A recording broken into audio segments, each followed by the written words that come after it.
இது பூச்சிக்கொல்லிகளை எப்படி பாதுகாப்பாக கையாளணும் அப்படிங்கிறதுக்கான பயிற்சி. உங்கள் வயலில் நீங்கள் நுழைஞ்சிட்டு என்ன நோய் இல்லை என்ன பூச்சி வந்து தாக்கியிருக்கு அப்படிங்கிறத முதல்ல கண்டறிஞ்சிக்கணும். கண்டறிஞ்சிட்டு அதுக்கு தகுந்த மருந்து என்ன அப்படிங்கிறத வந்து உங்களுக்கு தெரிஞ்சிருந்தால் நீங்களாவோ இல்லாட்டி உங்கள் பகுதி வேளாண்மை அலுவலர் இல்லாட்டி நீங்கள் வழக்கமாக வாங்குகிற கடை அந்த இடங்களில் போயிட்டு இந்த நோய்க்கு இல்லாட்டி இந்த பூச்சிக்கு என்ன மருந்து அப்படிங்கிறத அதை கேட்கணும். அதுக்கப்புறமா நீங்கள் அந்த தெளிப்பான் எடுத்துகிட்டு வர்றீங்கன்னா நீங்கள் பயன்படுத்த போகிற தெளிப்பானை சுத்தமாக கழுவிடணும். அதுக்கப்புறம் அந்த பூச்சி மருந்து அல்லது களைக்கொல்லி மருந்து வெளிவர அந்த நுழைவு பகுதி அதையும் நல்லா கழுவிடணும்.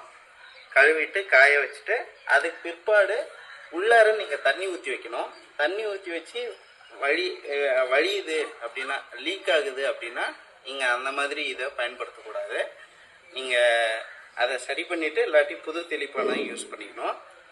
அதுக்கப்புறமா ஏதாச்சும் இந்த துவாரங்களில் வந்து அடைச்சிருக்கு அப்படின்னா ஊதி வந்து அதை நீக்க முயற்சி பண்ணக்கூடாது. இன்ஸ்டன்ட் நீங்கள் வந்து கழுவணும். இல்லாட்டி அந்த அடைப்பை வேறு வகைகளில் குச்சி கம்பி அதுபோல் எதையாச்சும் பயன்படுத்தி நீக்கலாம். அதுக்கப்புறமா காற்று பரவற திசையில் வந்து நீங்கள் பூச்சிக்கொல்லியை தெளிக்கணும். எதிர் திசையில் தெளிச்சிங்கன்னா வந்து முகத்துக்குள்ளார போயிட்டு முகத்தில் மூக்கில் பட்டு ஏதாச்சும் பிரச்சனைகள் ஏற்படலாம். இந்த வழிகிற தெளிப்பான்களை பயன்படுத்தினாலும் தோலில் பட்டு பிரச்சனை ஏற்படுத்தலாம். தெளித்து முடிச்சிடுறீங்க. அதுக்கு பிற்பாடு என்ன பண்ணணுன்னா இதை க்ளீனாக கழுவிட்டு சோப் போட்டு கழுவிட்டு அதுக்கு பின்னால் வந்து நீங்களும் சுடுதண்ணியில் குளிக்கணும். நீங்கள் போட்டிருந்த துணிகளையும் வந்து சுடுதண்ணியில் துவைச்சி போட்டுடணும்.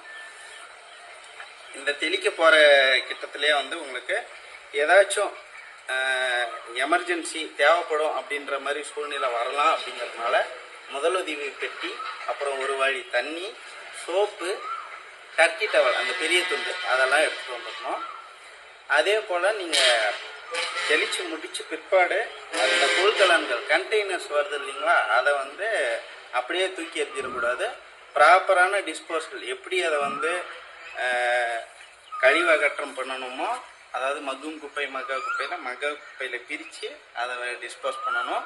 கூடவே வந்து அந்த பூச்சிக்கொல்லி கூட வந்த விவர துணுக்கு லேபிள் சிட்டை அதை வந்து பாதுகாப்பாக வைக்கணும்.